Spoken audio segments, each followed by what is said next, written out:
Bom dia, Boa tarde, boa noite. eu sou a Júlia Eu também sou a Júlia, e nós somos uma advogada e uma psicóloga. que unimos forças para estar aqui com você, mulher, através do Projeto Marias.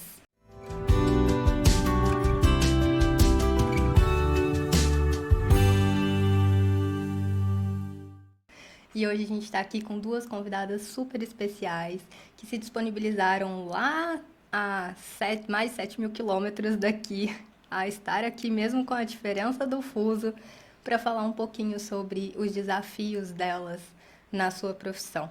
Bom, no mês de fevereiro, no dia 11 de fevereiro, é comemorado o Dia Internacional da Mulher Cientista.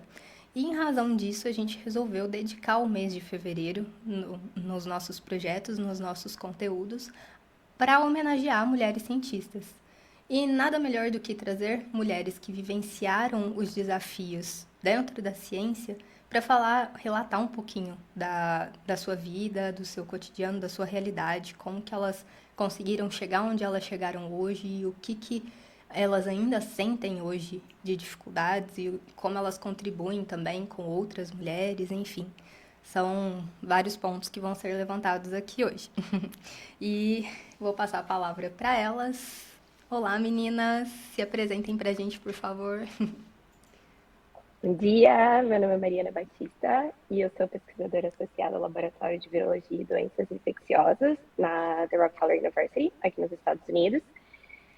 E o meu foco de pesquisa é entender como doenças virais que podem ser agudas e que em alguns casos se tornam crônicas, e de que maneira o nosso organismo responde a essas infecções. Então, hoje o meu projeto é voltado a um modelo de câncer causado por vírus. Nossa, muito interessante. E Paty. você, Paty? Oi, meu nome é Patrícia Assis, eu sou pesquisadora na University of Michigan, sou imunologista de formação e meu trabalho hoje em dia é focado. Eu trabalhei muitos anos com doenças infecciosas, mas agora o foco da minha pesquisa está em entender o que acontece com a resposta imune de pacientes que sobrevivem à sepsis, porque esses pacientes têm um grande aumento em mortalidade e comorbidades que eles carregam ao restante de suas vidas após o evento da sepsis. Então, a gente está tentando entender o que acontece com a resposta imune que aumenta essa suscetibilidade dessas pessoas, desses indivíduos. Gente, muito interessante. Assim, como a gente disse para vocês antes de iniciar a gravação, são coisas muito fora da nossa realidade, né? Do Sim. nosso entendimento, porque a gente é muito de humanos. Mas a gente consegue perceber a importância do trabalho que vocês desenvolvem. Então, muito obrigada por essa contribuição. E, e é isso. Vocês querem dizer mais alguma coisa para se apresentar, para dar um início aqui? Ou a gente já pode passar para algumas perguntinhas que eu gostaria de fazer? Vamos para as perguntas. Então, vamos embora. Mari, quer acrescentar alguma coisa? Tudo bem por mim, podemos seguir para as perguntas. Então, vamos lá. Bom, a primeira questão, assim, que veio à nossa cabeça quando a gente estava refletindo um pouco sobre isso, né, Ju? Sim. É, se vocês acham que a carreira de vocês teria sido diferente se vocês não fossem mulheres.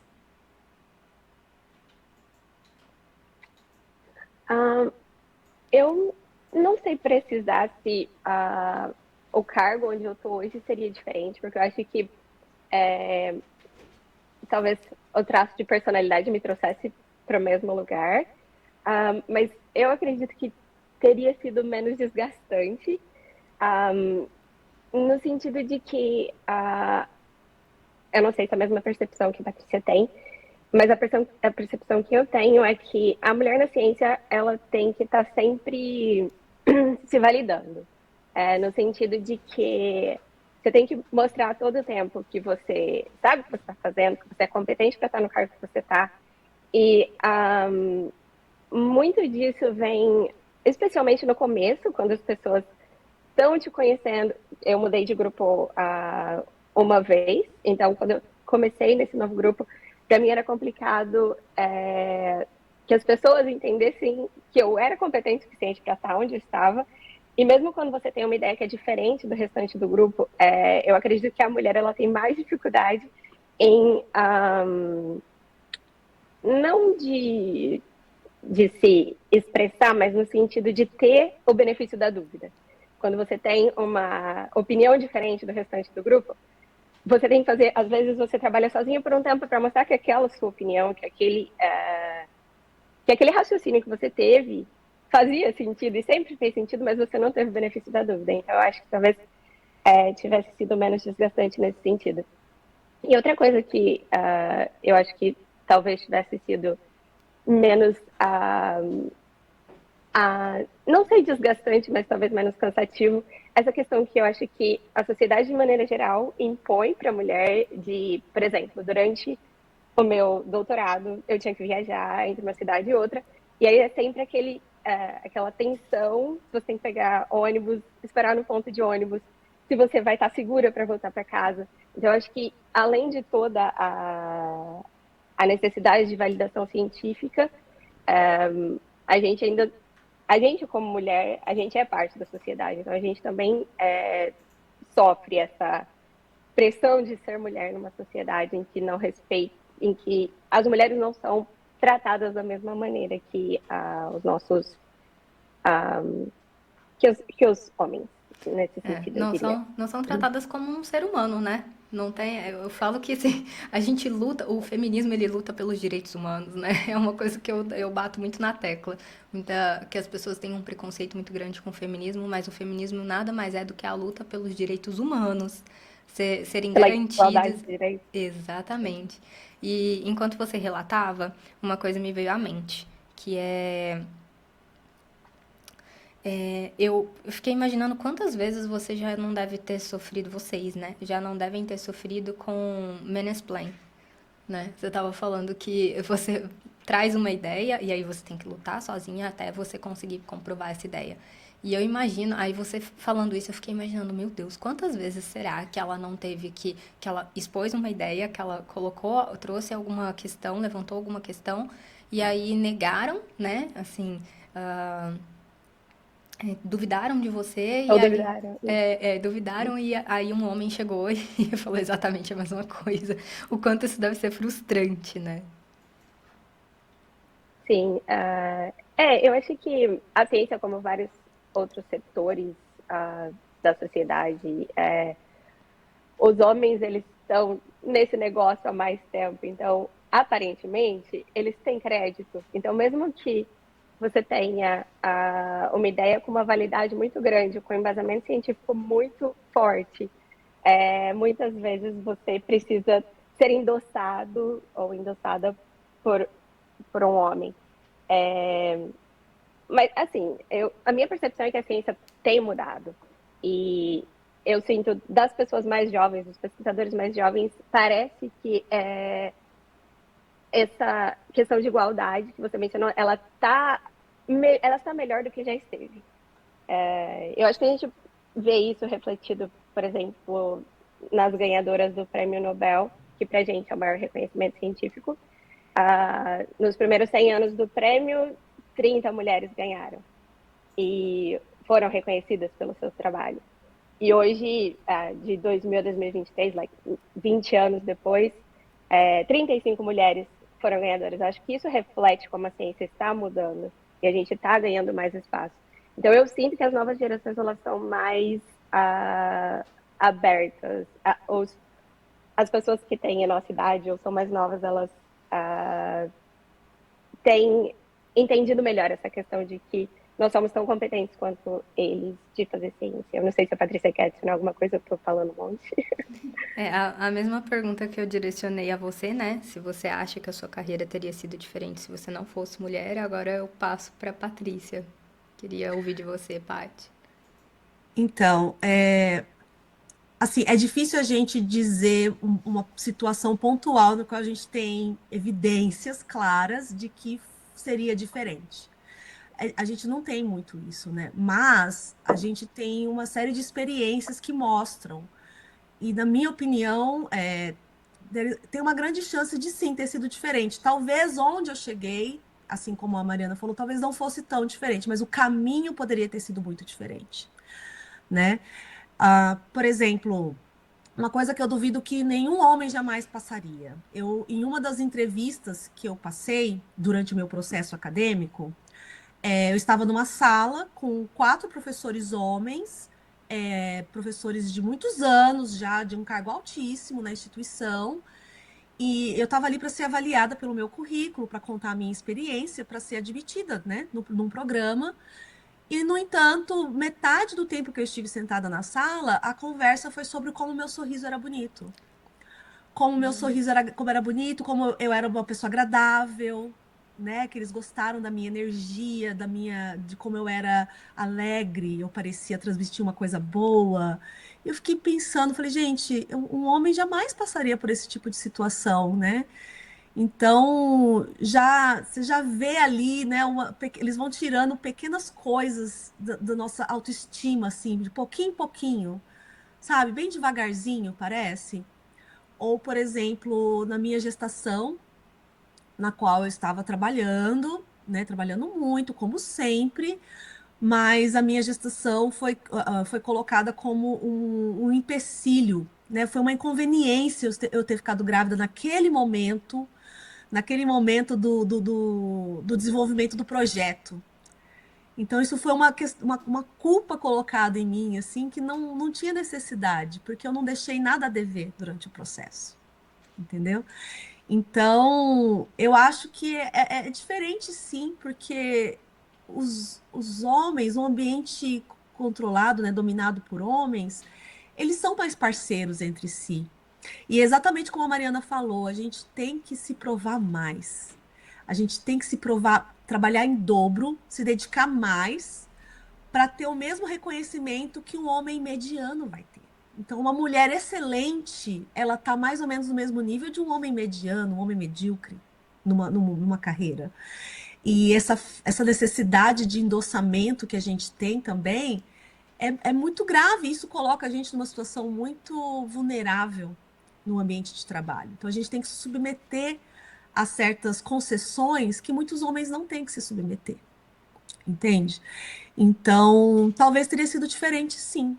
Eu não posso apontar, né? Porque me considero bem-sucedida hoje, mas talvez o caminho teria sido muito diferente. Talvez muitas coisas pelas quais eu passei, nenhum homem passaria. E a gente vê que a autoconfiança, né, do homem no ambiente de trabalho, ela não só vem naturalmente, como como é que eu vou dizer? Ela é validada. Agora, a mulher que tem autoconfiança, e aí ela se acha, aí ela não deve ter homem em casa, ou ela deve estar naqueles dias. Então, a gente tem que tomar muito cuidado quando a gente quer ser muito confiante na gente, assim, sabe? A gente não pode demonstrar muito. Seja confiante, mas não mostra muito, né? Seja uma chefe, mas não seja muito chefe. Né? Tenha ideias, você tem que trazer ideias, mas não traga muitas ideias assim, né? Calma, né? Tem que ter calma com as suas ideias. Então, assim, é difícil. A gente passa por experiências, assim, que por muitos anos foram normalizadas e a gente, às vezes, passou por elas sem perceber. Eu acho que entendendo um pouco mais de feminismo, a maturidade também me ajudou a olhar para trás e ver, né, muitas experiências que eu vivi como coisas que não deviam ser aceitáveis. Mas na época, né, quando você está lá vivendo, você está tentando sobreviver, né? Você está tentando subir a escadinha e na correria, assim, né? Tentando correr para alcançar quem está lá em cima. E as mulheres, elas não Então, são condicionadas a enxergar, né? As não, violências que elas sofrem no dia a dia. E eu não. queria pontuar algumas coisas do que você falou aqui que eu achei muito interessante. Uma delas na sua fala, quando você disse que você se considera hoje bem-sucedida, e aí por isso talvez, né, você não enxerga que talvez teria sido diferente. Só que olha quantas coisas você passou nessa trajetória para chegar até aí, né?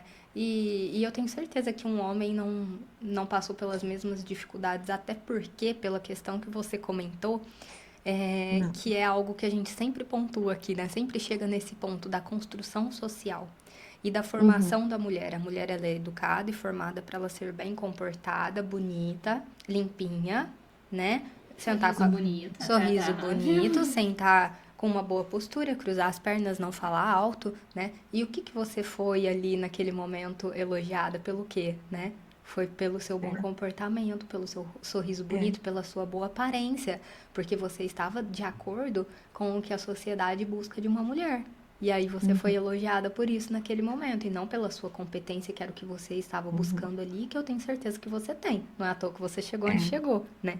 E aí, só para complementar, né, que aí a mulher, né, toda moldada e formada para isso, e o homem, enquanto homem, ele é criado para ser autoconfiante, né? E mais uma vez eu vou repetir aqui nesse episódio, que quem tá ouvindo o podcast com certeza vai saber, já ouviu sobre isso, que ouviu outros episódios do Dream Gap, né? Que acho que eu até comentei com a Paty quando a gente estava conversando sobre o que ia falar no podcast hoje, né? As meninas, elas são criadas para ser bem comportadas, e os homens, eles são incentivados desde pequenos a, nossa, você vai ser um cientista da NASA, você vai ser um presidente, você vai... Quantas vezes a gente escuta isso na nossa criação, que a gente vai alcançar cargos como esses, né? Eu, por exemplo, sei que eu tenho muita competência, mas na hora de colocar em prática, me vem essa insegurança, essa necessidade de validação. Mas será que eu dou conta? Eu quero, eu sei que eu acho que eu consigo, mas será? Quantas referências que eu tenho ali em cima, né? E até no Dream Gap, né, aquela pesquisa que a gente vem acompanhando de que até os 5 anos, a partir dos 5 anos, a menina ela já não se vê mais bem em cargos bem-sucedidos, né? Uma grande cientista, uma CEO e tudo mais. E a partir dos 7 anos ela passa a atribuir essas grandes conquistas, esses grandes cargos aos meninos. Né? Então, e aí uma coisa que me chama muita atenção é que as duas trouxeram a questão da personalidade, né? Que a Mari trouxe que, ok, ela chegou ali onde ela gostaria de chegar, mas ela acredita que a personalidade dela ajudou ela, né? Os traços da personalidade dela ajudaram bastante. E a Paty trouxe a questão, né, do ter autoconfiança, mas não muita, né? Ficar se regulando.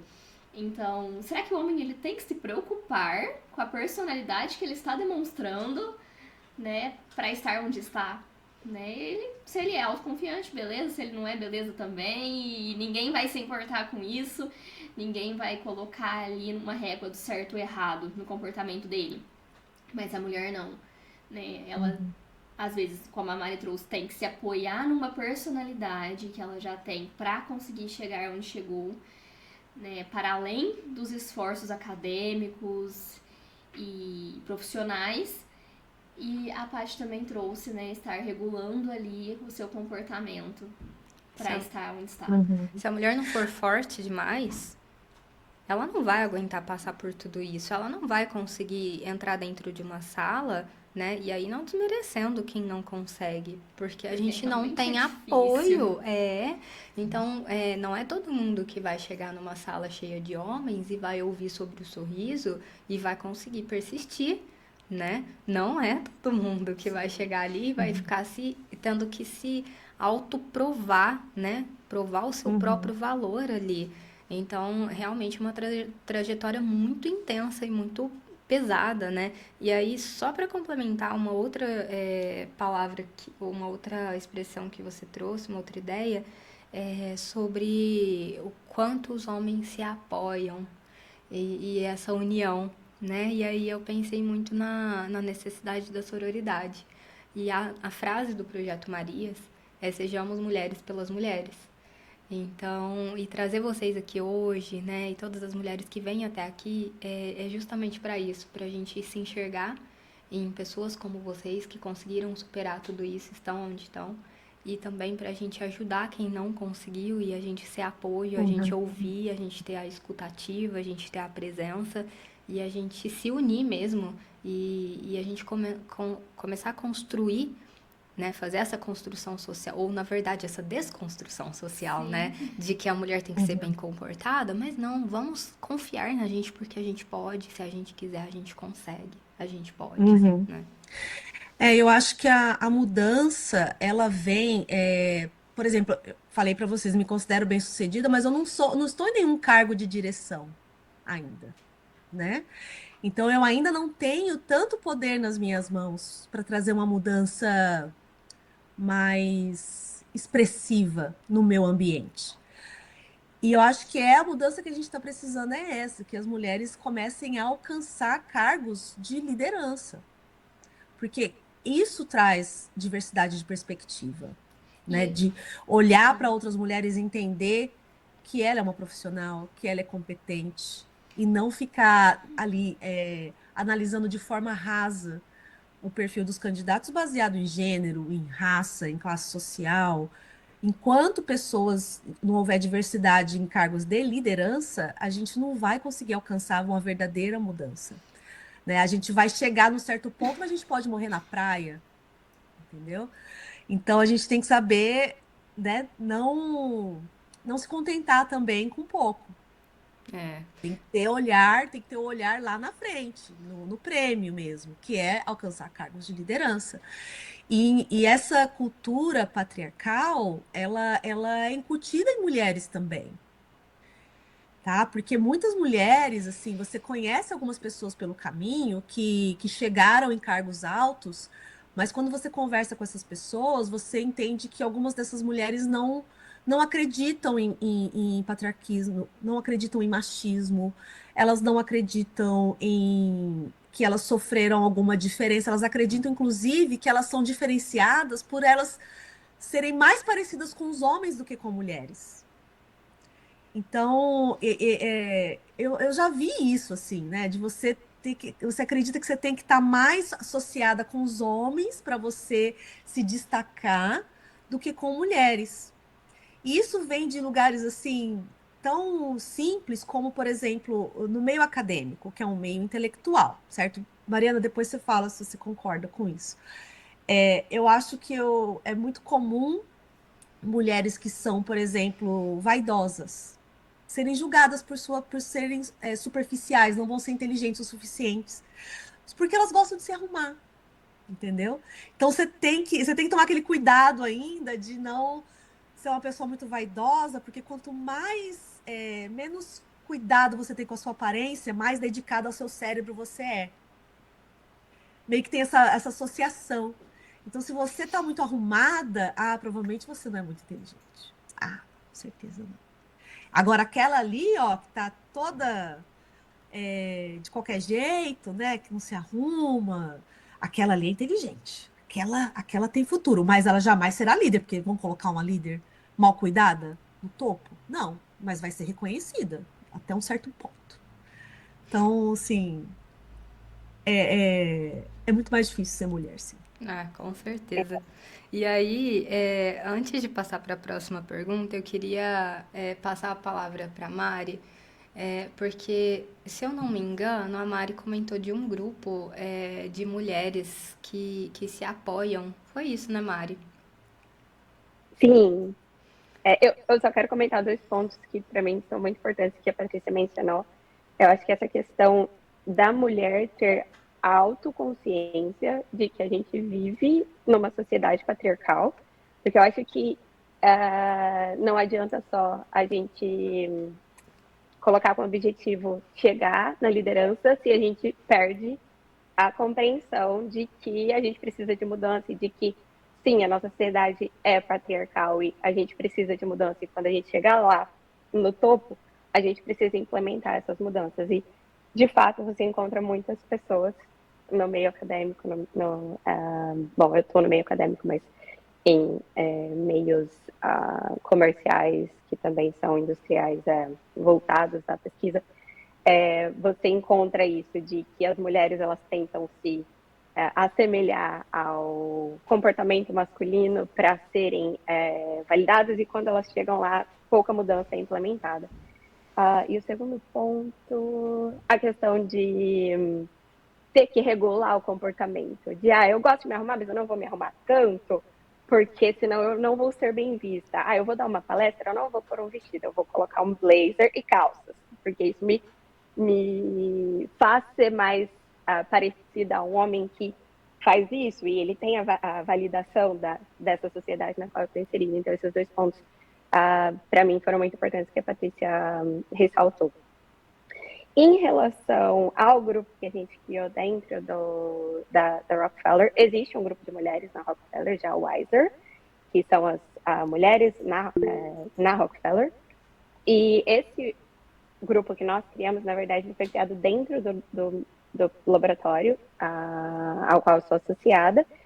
E ele foi criado mais por uma necessidade. A gente criou esse grupo pós-pandemia. Eu vou comentar um pouquinho sobre isso, talvez, na próxima pergunta, sobre filhos. Mas a gente teve um evento durante a pandemia, nós somos virologistas, todos nós somos virologistas, nós somos um grupo de 40 pessoas. E um detalhe foi que todos os pesquisadores que foram envolvidos nos projetos de SARS-2 eram homens. E esse grupo ele foi criado mais como uma necessidade de suporte, eu acho. Que nós sentimos essa necessidade de ter pessoas próximas que entendiam essa mesma realidade pela qual a gente estava passando. Então, é um subgrupo onde a gente discute dados, onde a gente discute outras questões de carreira, mas principalmente onde você tem a liberdade de chegar ali com um dado totalmente cru e você não vai ser julgado. Você vai pôr aquilo ali e você vai realmente receber um feedback sobre o seu trabalho, mais do que sobre qualquer outra coisa. Então, a gente nomeou esse grupo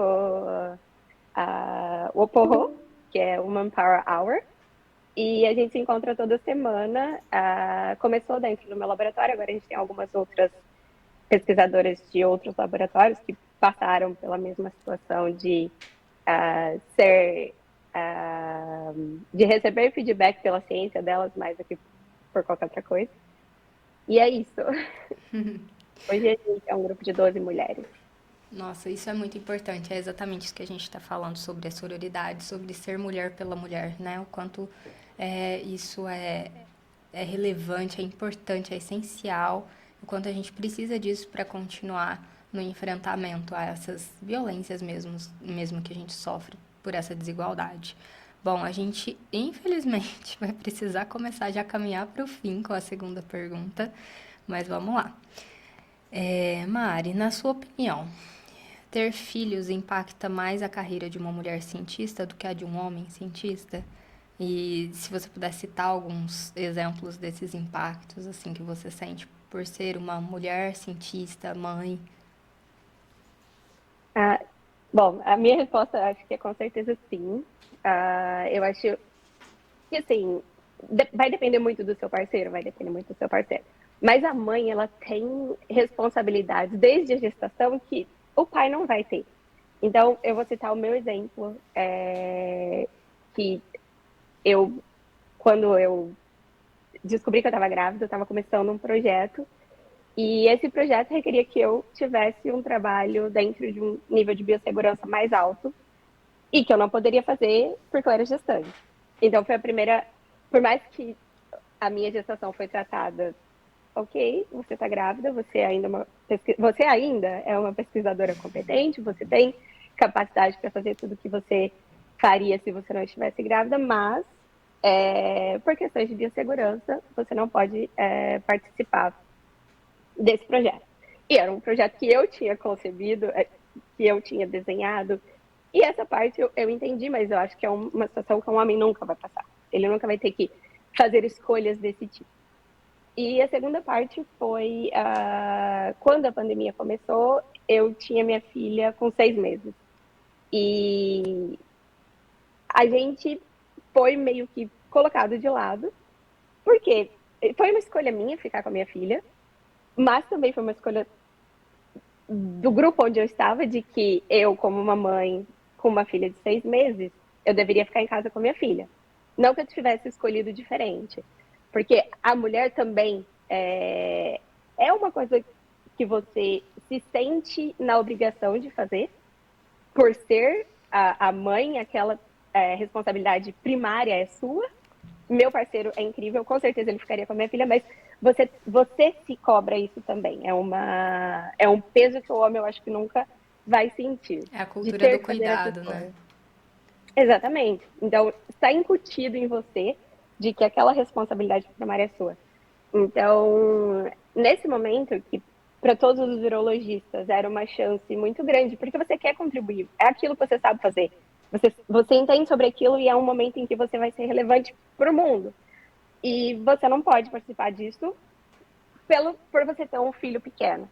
Então, e eu tenho um exemplo que eu tinha um colega de trabalho que tem um filho mais ou menos da mesma idade e ele pôde participar sem culpa. Então, eu acho que a mulher, ela, muitas vezes, quando você tem um filho, eu tenho essa sensação, não sei se a Patrícia tem essa sensação. Quando você vai fazer algum congresso, você tem que ficar fora, você tem essa culpa, tô deixando meu filho. Aí eu preciso ficar trabalhando até mais tarde, eu tenho essa culpa, tô deixando meu filho sozinho, eu devia estar em casa. Então, essa culpa que a maternidade muitas vezes, porque existe um tabu sobre a maternidade de ser essa coisa bonita e perfeita e é maravilhoso e as pessoas gostam disso 100%, que a gente não fala muito sobre, e que não é real. A maternidade uma tarefa muito difícil. E eu acho que para o pesquisador, tanto pesquisador homem como mulher, a Patrícia talvez depois vai comentar sobre isso, a gente tem horas de trabalho insanas. A gente trabalha muito. E ter uma criança envolvida nesse cronograma é uma coisa muito pesada.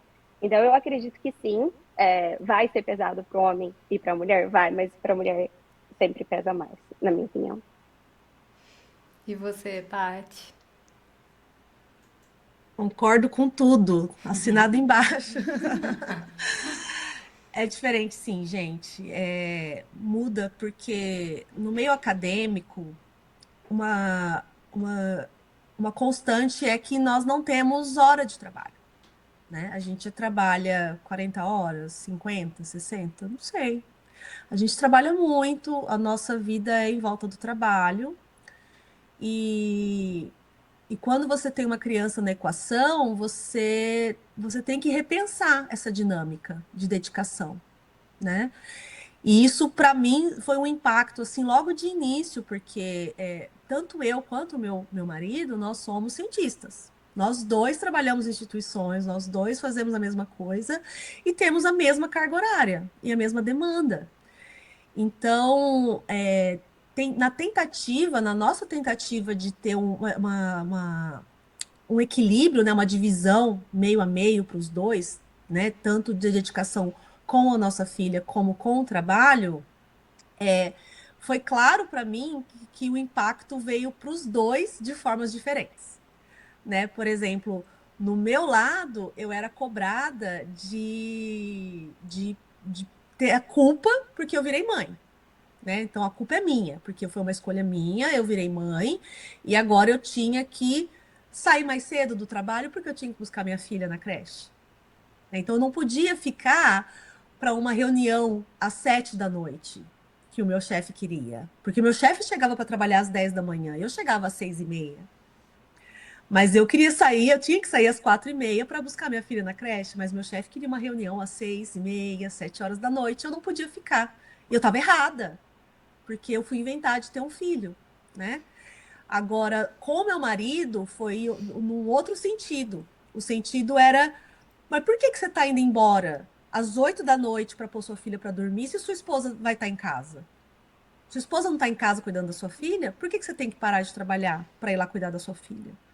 Né? Por que você tem que entrar mais tarde para deixar sua filha na creche? Você não tem esposa? Por que sua esposa não faz isso? Né? Então, do ponto de vista do chefe do meu marido, a obrigação era toda minha. E do ponto de vista do meu chefe, eu estava errada, porque eu resolvi ter filho. Então, assim, eu errei para todo mundo. Então, a culpa era sempre minha. Então, foi um problema muito sério, assim, principalmente quando nossa filha era menor, a gente sofreu bastante com o impacto. Eu acho até um pouco porque a gente estava em ambientes de trabalho que não eram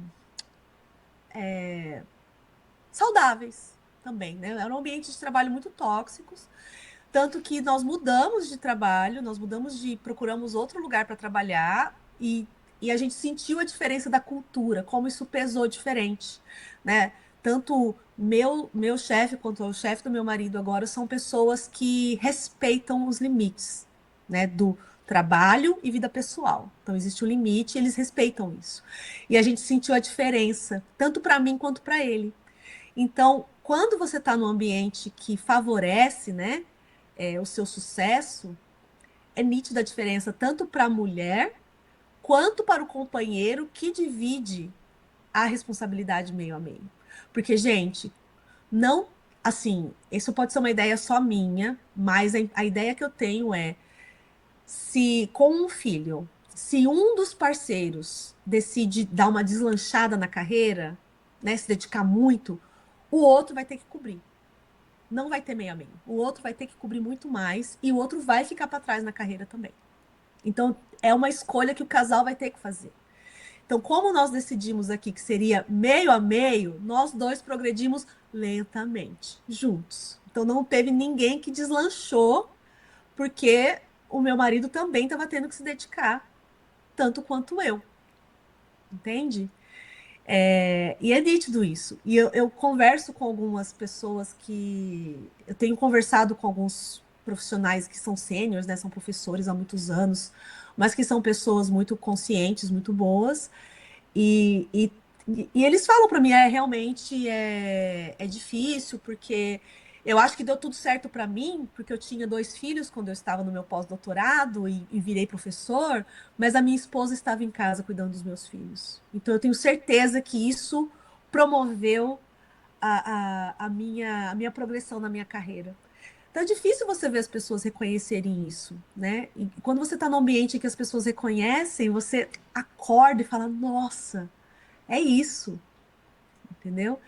E não é todo lugar que é assim, infelizmente. Infelizmente, não é todo lugar que é assim. Eu acho que deveria ser, porque reconhecer, né, os gaps que as pessoas vão sofrer na carreira tendo filhos é muito importante. E eu acho que deveria ser importante tanto homem quanto mulheres sofrerem esse gap, porque o filho, ele é de todo mundo, né?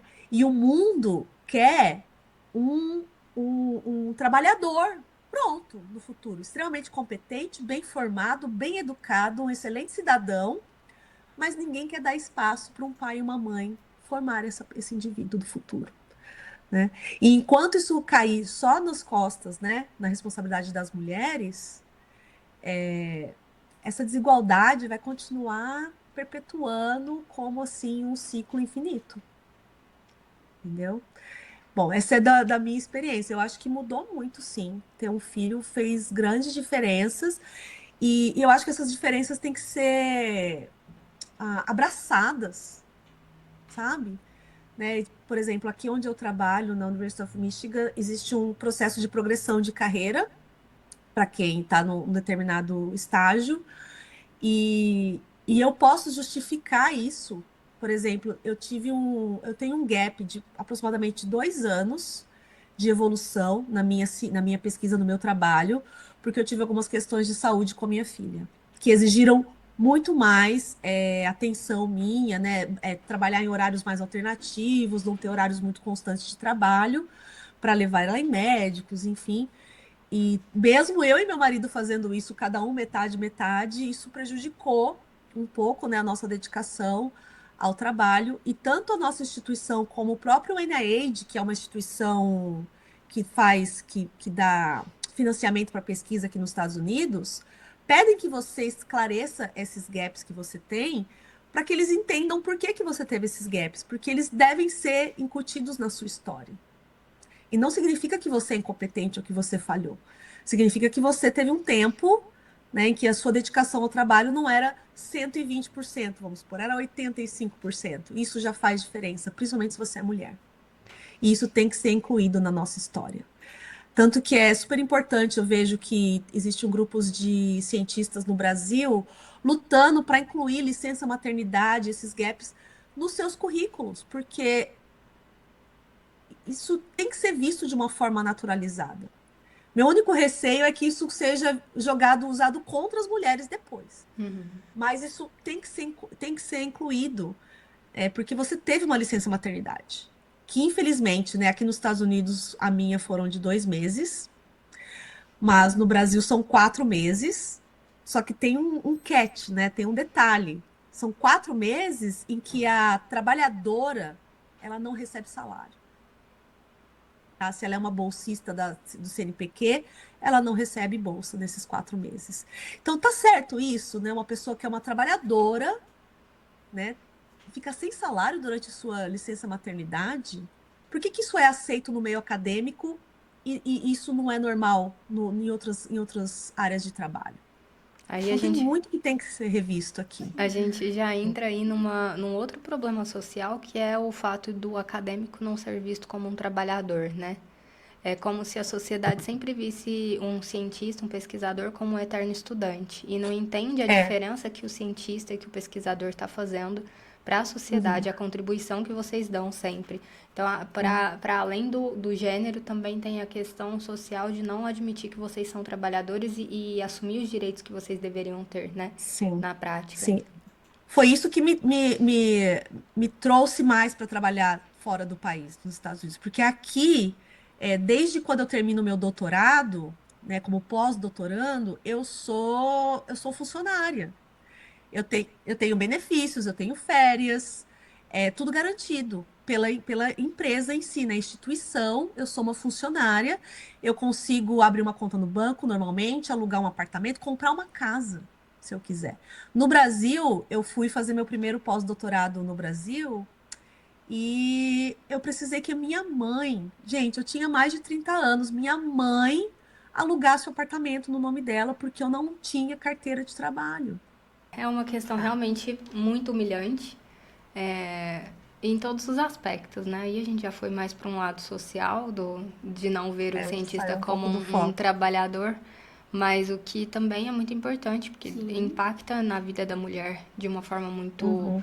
extensa, né? A gente vê hoje a É. legislação com algumas políticas públicas, né, prevendo algumas questões que vem aí para tentar tirar um pouco essa quebra, essa desigualdade, né, para tentar trazer um pouco a mulher. Então a gente precisa dessa legislação que nos traz alguns benefícios para tentar equiparar um Sim, pouco, mas ainda assim é muito difícil e quanto mais quando você está numa profissão que não é vista nem como um trabalho, né? E aí o que tem de previsto na lei trabalhista não abarca, né, para ajudar é, aí você como uma mulher trabalhadora dentro da área da ciência.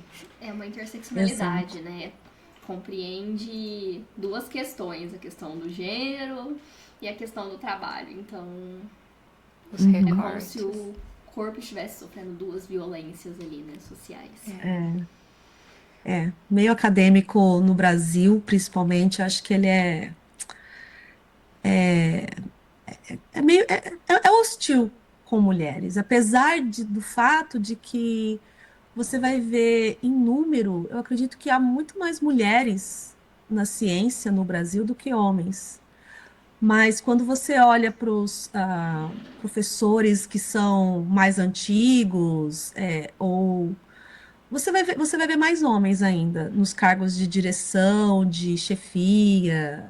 Infelizmente, ainda é assim. Mas eu acredito que vai mudar. Eu sou positiva como a Mariana. Eu acredito que essas novas gerações estão cada vez mais conscientes do seu papel, do seu lugar, da sua competência. E eu acredito que vai ter mudança. Não sem muita resistência, né? A gente Uhum. já está vivendo o período da resistência, né, contra as mudanças. Mas eu ainda acredito que temos grandes chances, sim, de a gente não perder o momentum, né? A gente tem que continuar aproveitando esse movimento. A É, gente não pode parar. eu acho que a gente tem que se manter no enfrentamento, né? Sim, A gente tem que exato. continuar assim. Eu sou advogada e eu trabalho para algumas empresas, né? E alguns relatos que eu vejo hoje são que você fez esse comentário sobre ter muitas mulheres cientistas no Brasil e aí me remeteu a isso.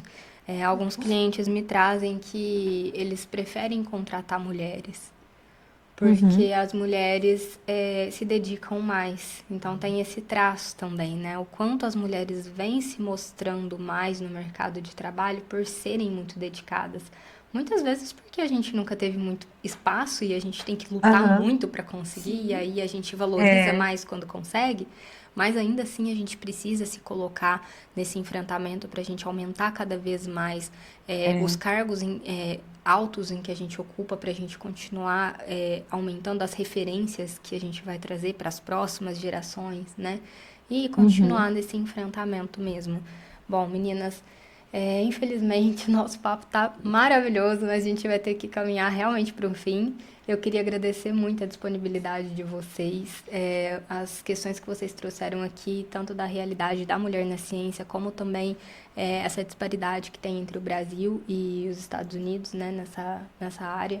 É muito importante a gente enxergar essa questão, sair da nossa bolha também, né, porque Uhum. e desmistificar um pouco do que é a mulher na ciência. sim, Ah, acho que vocês têm motivo de muito orgulho, tem que se orgulhar muito de vocês, de onde vocês chegaram. Sei que a vida de vocês aí é muito corrida pelo trabalho, pela pesquisa e pela família. Então, agradeço muito vocês terem disponibilizado esse tempo para estar com a gente, para trazer toda essa reflexão. Espero que vocês voltem aqui no nosso podcast ainda para discutir sobre várias outras coisas, vários outros temas. Ah, acho muito legal todas as reflexões que vocês trouxeram, muito legal esse grupo aí que a Mari também comentou, né, de apoio e que sirva de exemplo para a gente, de inspiração para que a gente faça isso, para a gente criar comunidades e rede de apoio entre mulheres. Também queria muito aproveitar o espaço para agradecer o Marcílio, que foi quem fez toda essa ponte entre vocês para proporcionar isso, para possibilitar que esse episódio acontecesse hoje. E é isso, quer acrescentar alguma coisa, Ju? não, eu acho que todas as reflexões foram muito pertinentes mesmo, né? E que trouxeram pro nosso foco, né? Que é sejamos mulheres pelas mulheres. E que a gente possa fazer isso, a gente precisa conhecer a realidade de todas as mulheres, né? Como a Ju trouxe, é uma realidade muito diferente da nossa. Então, como a gente pode lutar por essa igualdade sem antes entender um pouquinho mais sobre a realidade da outra? Então, foi muito bom. Meu agradecimento também pelo tempo que vocês dispuseram para estar aqui com a gente. E um ótimo sábado para vocês. Descansem um pouco agora. Obrigada. Eu posso deixar. Queria deixar mais duas mensagens, se possível. Claro. Claro. Uma é uma coisa que eu conversei com a Júlia antes, né, sobre. Eu acho muito importante que a gente tenha um entendimento profundo sobre o fato de que, em qualquer área de atuação que você, mulher, estiver trabalhando, você tem que entender, ter um claro entendimento do seu valor como profissional. Reconheça o seu valor como profissional, porque enquanto a gente não tiver esse reconhecimento, nosso mesmo, a gente vai ficar à mercê dessa cultura patriarcal predatória que só vai promover o sucesso dos homens. Então a gente tem que reconhecer o nosso potencial e o nosso valor profissional, a nossa competência, antes de tudo, e ser firme, porque os desafios vão vir e vão tentar fazer a gente pensar que a gente não é tudo que a gente acha que a gente é. Mas a gente não pode ceder, tá? A gente tem que ser mais forte que isso e reconhecer o nosso valor. Isso é muito importante. O segundo, tentem que, principalmente, né, nós mulheres, tentem favorecer, dar suporte para outras mulheres profissionais também.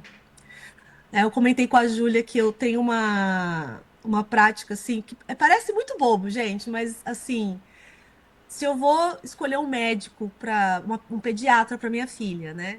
Eu vou escolher uma mulher.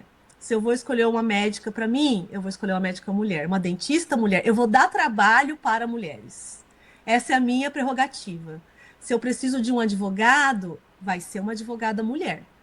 Então, em tudo que eu tenho o poder de escolher quem vai prestar meu serviço, eu procuro escolher uma profissional mulher, porque eu acho que a gente está dando espaço e mantendo essas mulheres trabalhando, mostrando sua competência, mostrando o seu trabalho, e é isso que isso pode ajudar, né, de certa forma, a expandir o nosso papel no meio social e no meio profissional também. Para finalizar essa sua fala aí, acrescentar, é, essa sua ideia, né, a conversa que a gente teve, a ligação que a gente fez antes do episódio para alinhar tudo, você me Aham. trouxe essa ideia, né, essa conversa e essa reflexão, e isso inspirou um projeto do Sim. nosso projeto. A gente tá. Ah, que legal! Sim, eu tô dando um spoiler aqui para quem tá ouvindo o Spotify, aqui o podcast, mas no dia 9 agora de março a gente vai ter um evento, né, Mulheres pelas Mulheres, que a gente vai falar sobre a defesa, vai ter aula de defesa pessoal e a gente vai falar sobre defesa das mulheres em si. E lá a gente vai lançar esse projeto, mas eu não vou dar muitos detalhes aqui. Na hora que a gente acabar, finalizar a gravação, eu conto melhor pra Paty, mas você Ai, que inspirou legal, um projeto muito bacana que a gente vai colocar em prática em breve. que E, legal. e eu agradeço muito. E Mari, você quer acrescentar alguma coisa para finalizar? Eu gostaria de agradecer o espaço para a gente poder falar e se conectar com outras mulheres. Eu acho que juntas a gente realmente é mais forte. E faço minhas palavras da Patrícia de que mulher, acredita em você, você pode fazer tudo.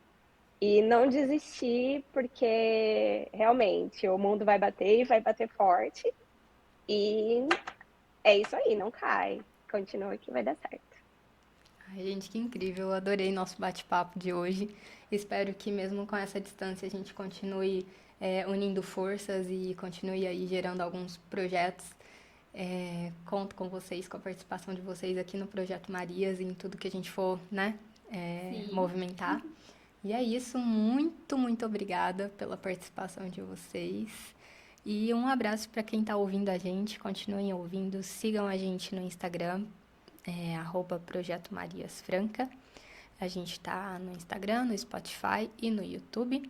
E quem é aqui da nossa terrinha de Franca, estejam presentes no evento do dia 9, que vai ocorrer lá no Centro de Escalada, que é a Cafeteria Zazo, Pangeia, no dia da Feirinha do Sítio Santa Terra. Vai ser no dia 9/3, início às 9 da Às manhã, 9. às 9 da manhã. E é isso, pessoal. Muito obrigada por estarem aqui com a gente mais um dia e vamos continuar sendo mulheres pelas mulheres. Um beijo. Obrigada. Beijo!